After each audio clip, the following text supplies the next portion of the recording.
Hi, ഒരു ചെറിയ ചോദ്യം. നിങ്ങൾ എപ്പോഴെങ്കിലും ഡയറ്റ് എടുക്കാൻ തീരുമാനിച്ചിട്ടുണ്ടോ? ഇന്നു മുതൽ ഞാൻ മധുരം കഴിക്കില്ല, കൃത്യമായി വ്യായാമം ചെയ്യുമെന്നൊക്കെ ലോജിക്ക് ഉപയോഗിച്ച് നമ്മൾ വലിയ തീരുമാനം എടുക്കും.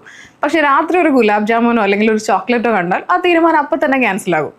എന്തുകൊണ്ടാണ് ഇങ്ങനെ സംഭവിക്കുന്നത്? ഇത് ചെയ്യാൻ പാടില്ല എന്ന് നമ്മുടെ ലോജിക്കിന് അറിയാം, പക്ഷെ നമ്മൾ അത് തന്നെ ചെയ്യും.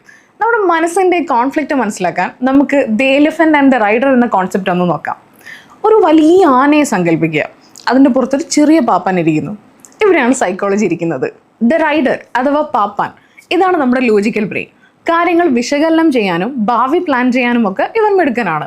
ഇവന് വഴി അറിയാം, പക്ഷെ ഇവൻ ആനയെ അപേക്ഷിച്ച് ശാരീരികമായി വീക്കാണ്. ദി എലിഫന്റ്, ഇതാണ് നമ്മുടെ ഇമോഷണൽ ബ്രെയിൻ. നമ്മുടെ വികാരങ്ങൾ ലൈക്ക് മടി, പേടി, ആഗ്രഹം, ഇതൊക്കെ ആനയെ പോലെ വളരെ പവർഫുൾ ആണ്. ഇപ്പോൾ ഒന്ന് ചിന്തിച്ചു നോക്കൂ. ആ പാപ്പാൻ ആനയെ കൺട്രോൾ ചെയ്യാൻ പറ്റും, പക്ഷെ ആനയ്ക്ക് വേറെ എങ്ങോട്ടെങ്കിലും പോകണമെന്ന് തോന്നിയാൽ പാപ്പാൻ എത്ര വലിച്ചിട്ടും കാര്യമില്ല, ആന ഇഷ്ടമുള്ള വഴിക്കേ പോകുള്ളൂ.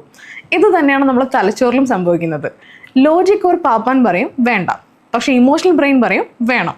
മിക്കപ്പോഴും അവസാനം ആന തന്നെ ജയിക്കും. റിയൽ ലൈഫിൽ നമ്മൾ മറ്റുള്ളവരെ സ്വാധീനിക്കാൻ ഒരു പേഴ്സ്യൂഡ് ചെയ്യാൻ ശ്രമിക്കുമ്പോൾ സാധാരണ നമ്മൾ ആരോടാണ് സംസാരിക്കാറുള്ളത്? നമ്മൾ സംസാരിക്കുന്നത് പാപ്പാനോടാണ്. ഈ കാറിന് നല്ല മൈലേജ് ഉണ്ട്, ഈ കോഴ്സിന് ഫീസ് കുറവാണ്, ഈ പ്ലാൻ എടുത്താൽ ഭാവിയിൽ ഗുണമുണ്ടാകും. ഇതൊക്കെ ഫാക്ട്സ് ആണ്, അഥവാ ലോജിക്കാണ്.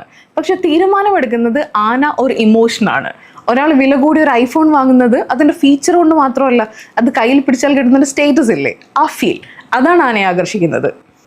അതുകൊണ്ട് ഒരാളെ സ്വാധീനിക്കണമെങ്കിൽ വെറും പാപ്പാനോട് ലോജിക്കിനോട് മാത്രം സംസാരിച്ചിട്ട് കാര്യമില്ല, ആനയോടും സംസാരിക്കണം.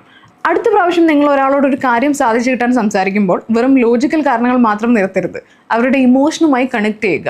ഈ പ്രോഡക്റ്റ് നല്ലതാണ്, ഇങ്ങനെ പറയരുത്, ദിസ് ഇസ് ലോജിക്. ഇൻസ്റ്റെഡ് ഇങ്ങനെ പറയൂ, ഇത് ഉപയോഗിച്ചാൽ നിങ്ങളുടെ ലൈഫ് എത്ര ഈസി ആകുമെന്ന് ആലോചിച്ച് നോക്കൂ. That's emotional comfort.